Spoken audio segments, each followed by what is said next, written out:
Okay, in the name of Lord Jesus Christ, we shall begin our study for the book of Joshua. So according to the schedule, at the second week, start from today, that we will spend 10 classes. We will spend 10 sections to go over the book of Joshua. But of course, it is impossible. It is impossible to go over the book of Joshua in detail within the short 10 classes. So we will touch upon some more important teachings, events. So we might skip certain section, certain portion of the book of Joshua.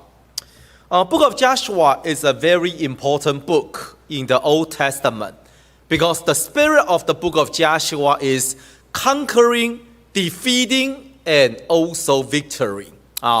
You are able to conquer the promised land. You are able to defeat the enemy, and you are able to live in a life of victory. So Joshua, book of Joshua is a very positive, very promising, and it is also a book filled with glory and a lot of praises. Sometimes people compare the book. That people compare the book of Joshua in the Old Testament with the book of Acts in the New Testament. So if you take the structure of the book of Joshua and then you compare with the book of Acts in the New Testament, then you will find that in terms of the development, it is somehow, in some way, that demonstrate the similar pattern. It all begin by fighting, battling, obstacles, overcome, eventually victory. So it is if you take the two books, the Old Testament, the book of Joshua, the book of victory, and then compared to the New Testament, the book of Acts, how the church expand, how the holy work prosper, that you might be able to find some similarities.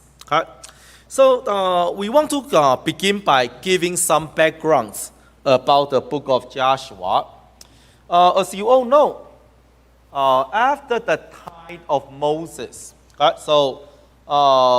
Moses, the first 5 books, the Torah, Genesis, Exodus, Leviticus, Numbers, and Deuteronomy. So everything, the era or the generation of Moses, or shall we say the legend? The story of Moses, the legend of Moses ended at the book of the Deuteronomy. Right? It ended with Deuteronomy. And then it followed by the book of Joshua, which is the beginning of a new chapter. The beginning of a new chapter. So generation come, generation go. So the prime time of Moses, gone, no more. And then Joshua came into the picture of history, become the new hero, the new character in the plan of God. But of course, from the beginning of the book of Joshua to the end, we are able to see also the rising of the life of Joshua, and then until the end, that he also faced the sunset of his life. So the book of Joshua begin by conquering the promised land, and ended with the passing of Joshua. So that's also one generation. So generation of Moses, they were his prime time. They were time that Moses was the main character. But then that generation passed. Then it's the time of Joshua, that was his prime time. He was the main character. But again, that also eventually faded into the history. Right? So generation come, generation go. Same thing for you and I. Once upon a time, I was there in your age, sitting there as a student. And then, now you are sitting there. Generation come. I am in the mid-age. Eventually, when you become the counselor of the NYTS, when you become the church councils, when you are actively participate in your local church, and then the younger generation also come up. So generation come, generation go. Nobody stay forever. But the problem or the main focus is not how long you are able to be on the stage. It's not. The problem or the main focus is during the time when you are the main character, what do you do with your life? What do you do with your life? So the Bible told us David served his generation. The Bible told us Moses, there's no one more faithful in the house of the Lord. And Joshua, that he was able to live an extraordinary life, conquering the promised land. For them, every one of them, they were able to live out a meaningful life and a victorious life. So the question is never how long you can be on the stage. But the problem is, what have you done with your prime time? Okay? So generation come, generation go. In the book of Joshua, we saw that the new character, Joshua, entered into the picture. All right, some background. As we say that the theme of the book, very simple and straightforward. The theme of the book is victory. Victory. So from the beginning toward the end of the book of Joshua, that we found victory upon victory. So that's Joshua, that's the book of Joshua. Able to live a victorious life. That's the theme of the book of Joshua. In terms of the setting,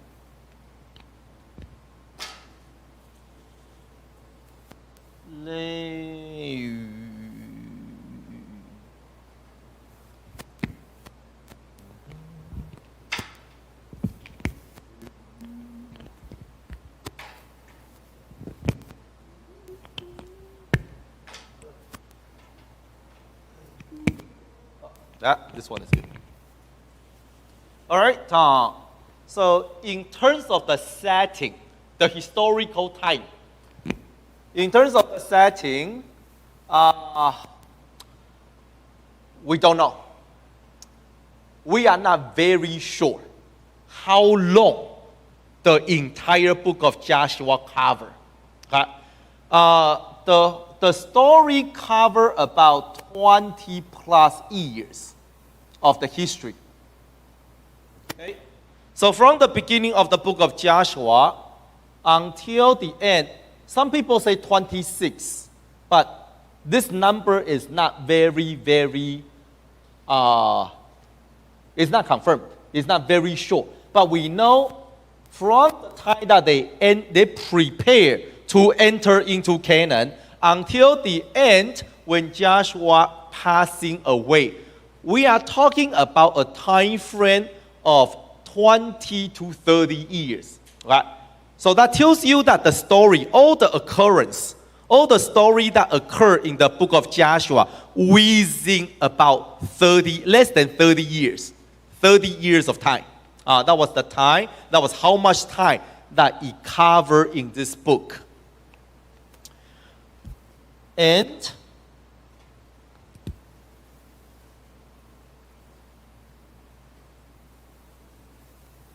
okay, all right. And in terms of the structure, book of Joshua has a very, oh, those are good. Okay, thank you. So when we talk about the structure of the book of Joshua, there are 24 chapters. You can simply simply divided by 2. You can simply divide it by 2. Fighting for the land. Conquer the land. Now that's a simple way. That's a simple way. You can divide it by chapter 1 to chapter 12 is to fight for the land. Chapter 13 to 24 is now you conquer the land. What are you going to do about it? What do you do after you conquer the land? Okay? So that's a simple way. But usually we might want to do something a bit more. So in Joshua, it begins by preparation. It begins by preparation for the war, followed by enter into Canaan, engage in the war. Engage. And then, now they defeat the enemy, so followed by distribution of the land. Distribution of the land. And ended with the final words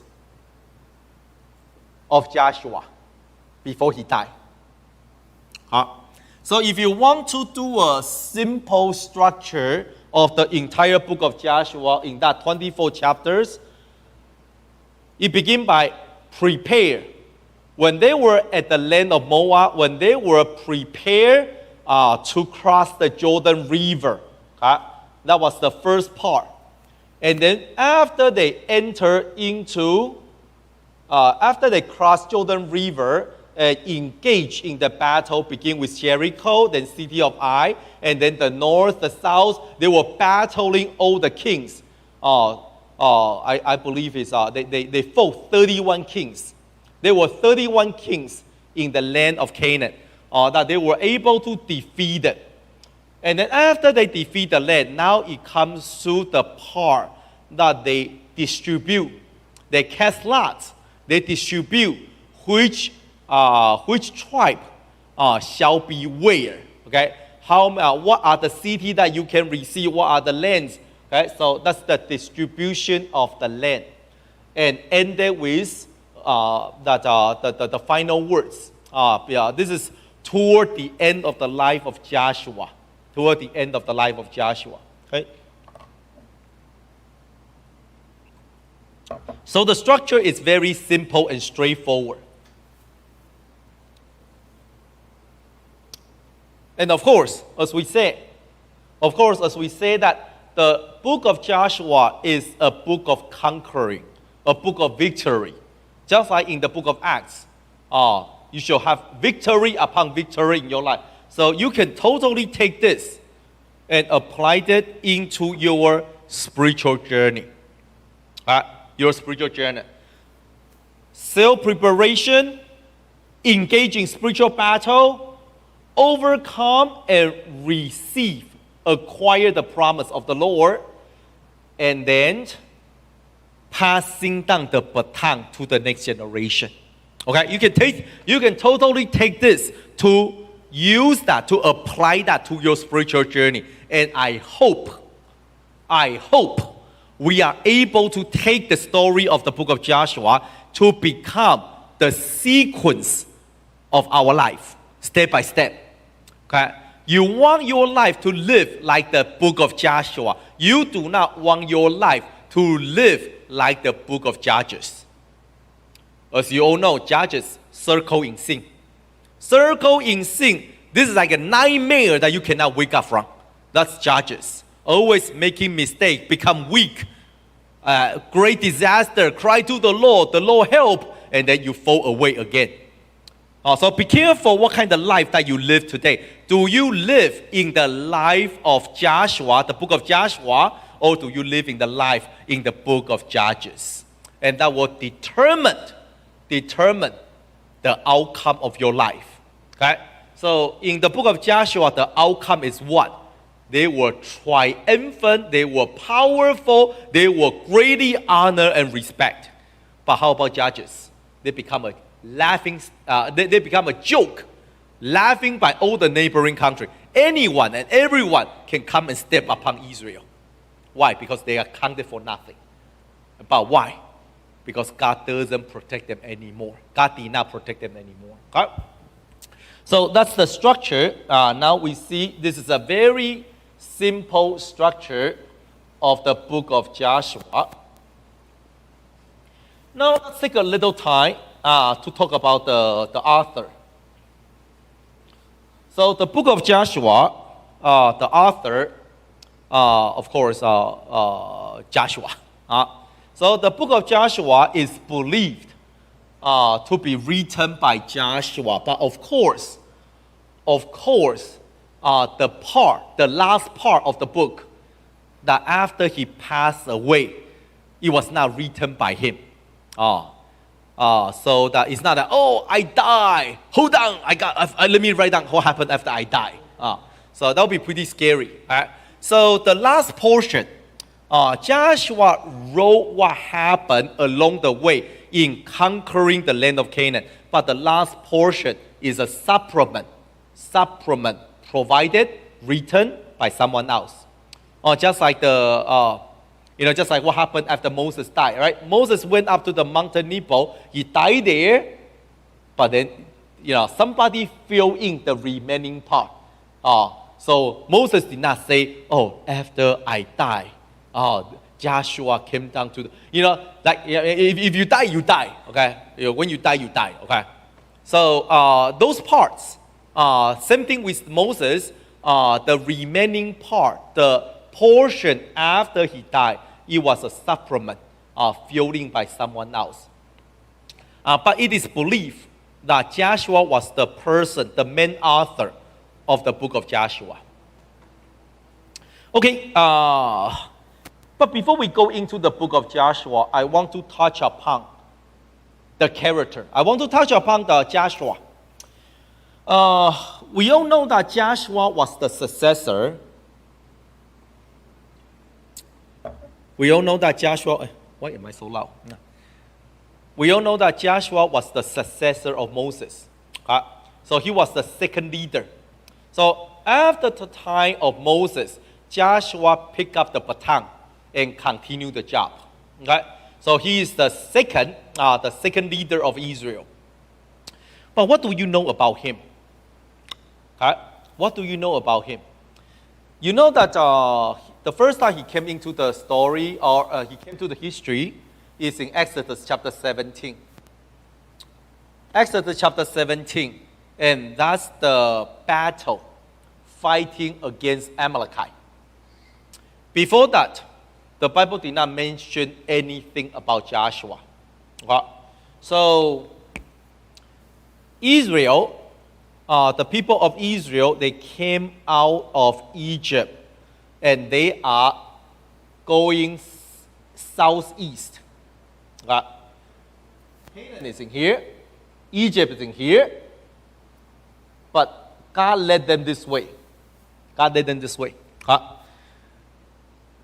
There is a shortcut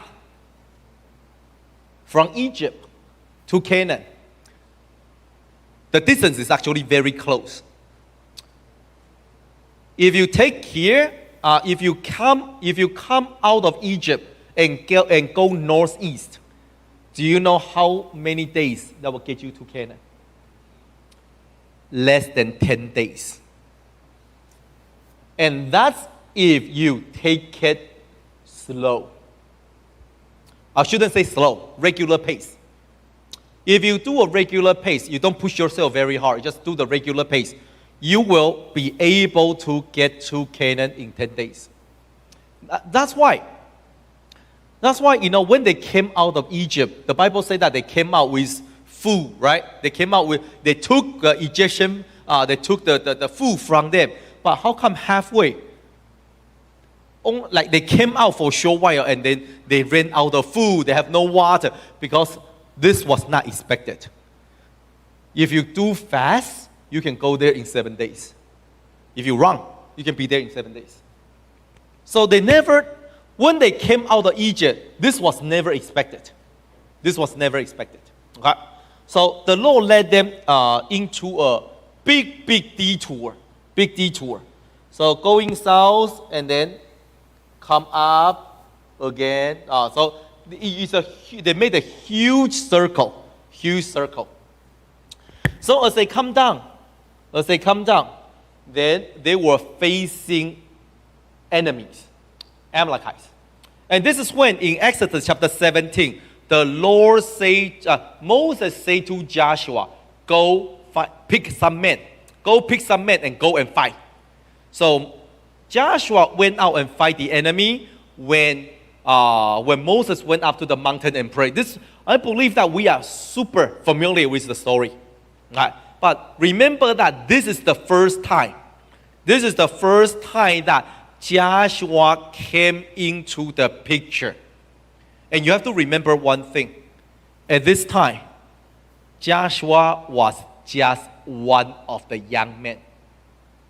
He was not a tribal leader. He was not a known hero, warrior. He was just a young man. Just one of the young men. We do not know. The Bible never told us why, out of all the people, that Moses select Joshua. We do not know. We do not know why. The Bible never told us, out of all the men that came out of Egypt, that Moses said to Joshua, you go and fight. But that marks the differences. Okay? You have to remember at this time, Israel, they were untrained mob, peasants, slaves. They are not equipped with the fighting ability. They don't even have weapons. They got nothing. Fighting with what? They don't. You know that sometimes you look at the movies like the farmers like fighting with the pruning forks, those kind of things. They don't even have that. Why? Because they were slaves. When they leave Egypt, I don't think they took the master's fork or the prune. I don't think they carry those with it. So basically, Joshua was given a command to do the impossible. Amalekites were strong. They were strong robbers in the desert. Powerful people. But in here, when Moses said to Joshua, you go, and then Joshua went. Maybe that marks the beginning of his legendary life. When you are willing to do the impossible. A lot of times we only want to do things that we are comfortable about. We only want to do things that we want to. Oh, all right, you know what? If it's something that I don't want to do, I'm not doing it. Okay? Not happy about it, I'm not going to do it. A lot of times we have a lot of opinion upon the given task. I don't like this. I don't want that. But for Joshua, he never said anything. When Moses said, you go, pick some men. Weapons? What weapon? My prayer is the weapon. Oh. So you know that Joshua went and faced the enemy, dealing with the impossible. Even it might not be what he wants, but he deals with it. Okay? So this is what we see.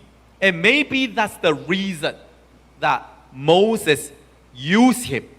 And maybe that's the reason God chose him. And second, what else do we know about Joshua? So the second time is in Exodus chapter 24. Is when Moses was on the mountain for 40 days and nights. This is the golden calf. Okay, so at the second recording, the second time that the Bible records about Joshua is where Moses went up to the mountain and Joshua were just at the halfway, waiting. Okay? So the second thing that we found about Joshua is his faithfulness. So he didn't know what happened. Moses went up to the mountain for 40 days and nights. Remember what happened to the people down at the mountain? They say, we don't know what happened to Moses. Maybe he died. We don't know what happened to him now. Aaron, make us a new God. You all know the story, right? That's why they say to Aaron, make us a new God. And Aaron made them a golden calf. Okay? So you all know the story.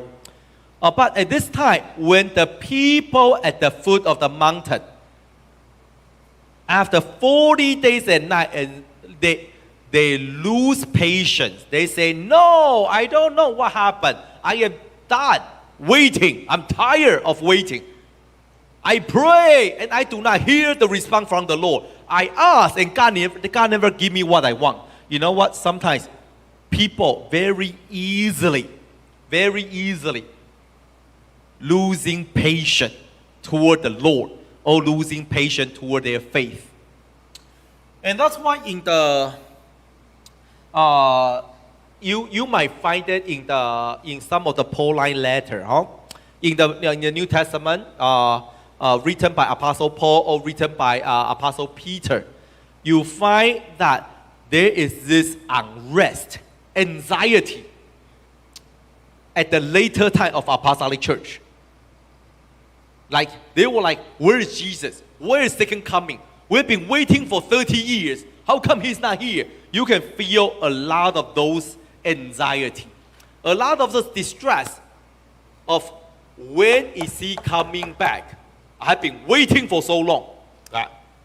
That's why Second Peter, as Second Peter that Peter wrote that in the eyes of the Lord 1,000 years, a day is like 1,000 years. 1,000 years like a day. So Peter was trying to remind the members, God has his timing. Because people tend to lose patience very easily. But at this time, after 40 days, he didn't know what happened. Moses went up to the mountain in cloud, and then Joshua was just sitting there and wait. He didn't know what happened. But the Bible said that the young man just waited there. Just waited there. Okay? So second thing, the second reason, or the second trait of a faithful worker, why God used Joshua? Why God used Joshua? Because he was able to wait patiently. And number three, the third occurrence, the third recording is in chapter 33. Chapter 33. Chapter 33, it talks about the tent of Moses. If you have the chance, take a look. In Exodus chapter 33, it talks about the tent of Moses. It is not the tabernacle. Right? In chapter 33, at this time, they have not yet built the tabernacle. So it's not the tabernacle, it's the tent of Moses. But later, it was known as the tent of meeting. So it began by the tent of Moses, where he lived. Okay, this is my tent, I live in here. Until one day God said, oh no, this is not your tent, this is my tent now. So it turned from the tent of Moses to the tent of God, the tent of meeting. Just like the staff Moses was holding, it began by the staff of Moses. Later it was called the rod of God. So it's the same thing, but the purpose or the ownership has been transferred. Okay, so the third time, in Exodus chapter 33, it says that in the tent of meeting, far away from the camp, and Moses returned to the camp, but the young man Joshua always stayed at the tent of meeting. This is a very important description. Again, this is an important description about Joshua in chapter 33, verse 11. And it says that his servant Joshua, the son of Nun, a young man, did not depart from the tabernacle. I know that some of you might be very gifted, able, talent, well educated, or whatever. Your generation, you are so well trained, so this and so that, you know this and you know that. Okay? Good for you. Good for you. However, being able does not equivalent to being select. You are very able doesn't mean that God wants to use you. Let me say that one more time. You are very able doesn't even mean that God like you. You could be the smartest guy, but you could be the person that God resents the most because of your attitude. Because of your attitude. So being able is one thing. Being used by God or valuable in the eyes of the Lord is another. Is another. So in here, another trait about this young man Joshua, the Bible says that he did not depart from the tent of meeting. Why is this important? What is there in the tent of meeting? Nothing. Because in here, in chapter 33, what did it say? It says that the tent is far away from the camp, which means there were no one there. No one there. Everybody is in the camp. All the things happen around the camp. All the young people are in the camp. You know that all the fun, all the news, all the fun, all the activity, everything happen when they are large people, group of people. And then Joshua, out there, far away from the camp, look around, only him left. Sometimes Moses come and visit him, but then Moses went back to the camp. So the Bible told us that a lot of times Joshua was in the tent of meeting alone. Alone. You know that nowadays, loneliness is perhaps something that troubles many young generation. Especially because of the pandemic. Because of the pandemic, that you have been isolated from friends, from school. You cut down on the hangout time. You know that for that 2 years, maybe you feel that it took a toll on you in your relationship, interpersonal relationship. Maybe you are greatly distressed because you are unable to hang out, have your social life as how it used to be, maybe.